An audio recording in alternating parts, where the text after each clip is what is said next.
Beckham Jr. reported to training camp yesterday, and now the focus is on his contract. Odell is set to make under $2 million this season. Since he entered the league, he is tied for the most receiving touchdowns, and he went on uninterrupted and made it clear he wants a lot more money. Let's take a listen.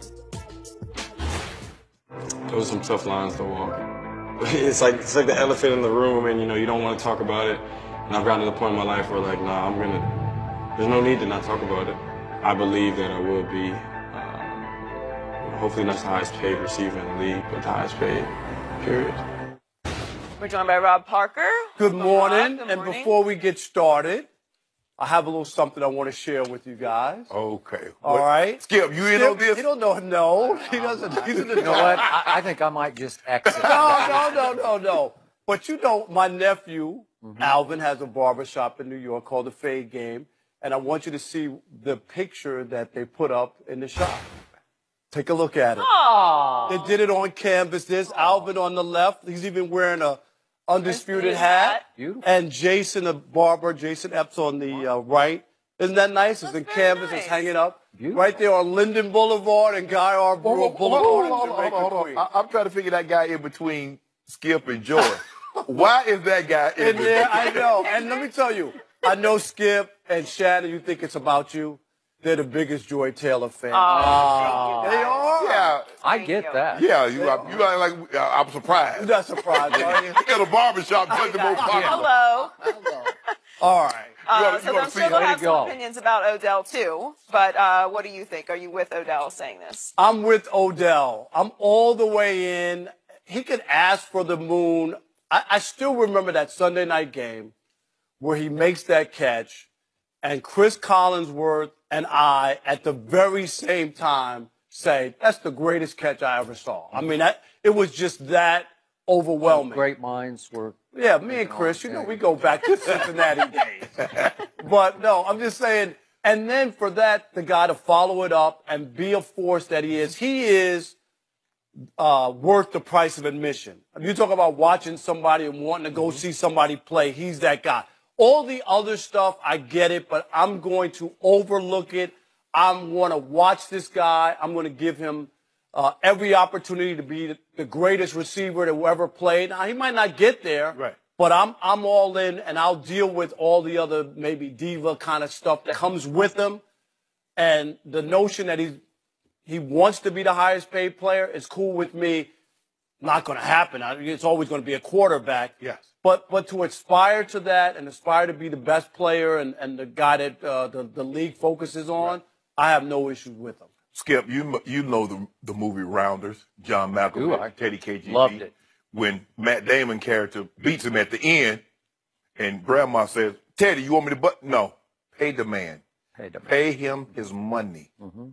Pay that man. Pay him his money. He's outperformed his contract. He's not getting quarterback money. He's not even getting Calvin Johnson money when he got that outlier contract. That's not going to happen, Skip. But he should be somewhere between Demaryius Thomas and Julio Jones. He's the top 5 receiver, Skip. Nobody's denying that. And going on, in the off season when he's touring with Drake, look, Lil Wayne gonna ask us to go on tour. We gonna be, jet setting, gonna take our next vacation, Skip. What? We go with Lil Wayne, me and Skip. Me. We were a team. Me. Wow. You. Okay, that's okay. You go. I'm gonna hang out with me and Sade or Michelle and they go chill him. Sade, I'll go with you. Sade. But Skip, he deserves to be paid, and he plays a dependent position, and everything is really tied to Eli. When Eli doesn't play well, he can only do so much when his quarterback doesn't play well. Now, Eli played well at the start of that game in Green Bay, and his receivers let him down. Not only did Odell let him down, Sterling Shepard dropped the touchdown also, so he let him down. But Skip, this man has done too much. His first 3 years in the league, only 4 guys has more touchdowns than what he did. Skip, they got to pay him. They got to pay him. He's not getting $20 million. He's not getting 16.5 because he's at a disadvantage because he has 2 years left on the contract. But he should be compensated for what he's done. Remember the Ed Norton character in Rounders? Yeah. Uh-oh, here we go. A lot of talk, a lot of sizzle, always making a mess of everything, always making a scene, right? He got him beat up in upstate. You got him beat up, bad. But when it was time, when the money was on the table, you couldn't trust that guy, No. right? So I just heard Odell Beckham Jr. say, the elephant in the room is, let's just accept it. One of these days, I'm going to be the highest paid player in this league. Again, to aspire, I get all that. But first, you got to show me something, and he hasn't shown me nearly enough. And I found that comment to be staggeringly delusional about Odell knowing who he really is and how little he's accomplished so far in the National Football League. And by the way, I remind you, on the greatest catch ever game, it's against my Cowboys, Dallas won that game. And I remind you. But when you saw that catch, Skip. It was great. I told Shannon to start the show. This is rare talent, rare package. It might be the most talent in that one package we've ever seen. All things, hands, speed, quickness. He's not the biggest guy, but it's a potent package. I get all that. But I need to see production. And so far, the guy who's saying one day I'm going to be the highest paid player in this league, and he's speaking from his heart, that guy has one playoff game to his name after 3 NFL seasons, and that game lives in infamy in Giants history because that guy was the tour guide on a little excursion to South Beach the week before a playoff game, even the days before the playoff game, in which he prepped on a yacht out in Biscayne Bay. It was their day off, Skip. Yeah. He had a day off. He had a day off. That's how he got ready for a game up in the cold in January in Lambeau Field. And in said game, he was targeted, Odell Beckham Jr., 11 times, and he caught only 4 balls for a grand total of 28 yards. That was his lowest yards per catch in his whole 3-year career. And the turning point of that game happened in the opening drive. Eli looked like he was Eli playoff hot. And it got to 3rd and 5 at Green Bay's 35, and Odell ran a little out. He is wide open. Eli hits him right in the hands, and he cold dropped it for a 10-yard gain. 10-yard blaming that on the boat down in Miami? I'm blaming the whole mindset. The whole preparation for that game went south, and from that point forward, the Giants basically went south, and they lost 38-13. Wow, that's all you got on your resume. And you can't even make a case yet. Maybe he will, but you're making a bold statement. But he can't even make a case that he's the best receiver in football, because I just look at these last 3 years. Antonio has 83 more catches than Odell does. And Julio Jones has 751 more receiving yards over the last 3 years than Odell Beckham Jr. does. That's not enough. So does he have the biggest brand, not only of receivers, but maybe in football? Yeah, I'll give you that. And are you captivated? Is he entertaining to watch? I get that. Okay. He is a guy you want to watch play. Okay, so he's Big Apple. He has his own clothing line, which I see in Bloomingdale's. I'm just shocked by it. A whole wall in Bloomingdale's, really? right where we stay. Well, you can fit it. You should be happy because it's something you can fit. Because both of y'all wear skinny jeans, and you're 26 in the waist. Wait a minute. Have they gone on sale yet so I can get a pair? Or not yet? You're not getting no skin. You're not getting a toe in them jeans. Okay, I told you I lost weight. I can't fit. You do. You look good, actually. You've arrived here in L.A. told Rob's got you. a new car. He's styling, man. I can't believe the audacity that you have to talk about people wearing tight stuff. Oh, John. Oh, you can't even move in those, right? Look at your pants. First of all, if you bent over, they would rip right now. Let me ask you a question. When you got fitted for your suit, did they ask you to bend over, or they tell you to stand still?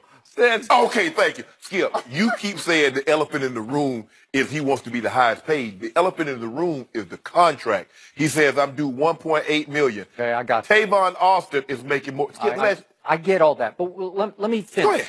Okay, here's what I know about Odell. This is what is in my psyche now because I get bombarded with it. I know his hair because it's sensational hair, but that's what sort of grabs your eyes is the hair. And I know he can be incredibly thin-skinned, like dangerously thin-skinned against Josh Norman, right? Yeah. And I know that he can throw tantrums with the worst of them because I know he will go off on the kicking net. He'll go crazy and go over the edge on the field. And I know that at times he just turns into an emotional basket case on the field and on the sideline. And I know the pregame routine is spectacular. A lot of people would just pay to watch that, right? Mm-hmm. And I know about the greatest catch ever, and yet in the end, people forget He's 21-22 as a starter for the Giants in the regular season. Well, that's not great. So I know that he went with Drake to tour Europe on Drake's European tour. I get that.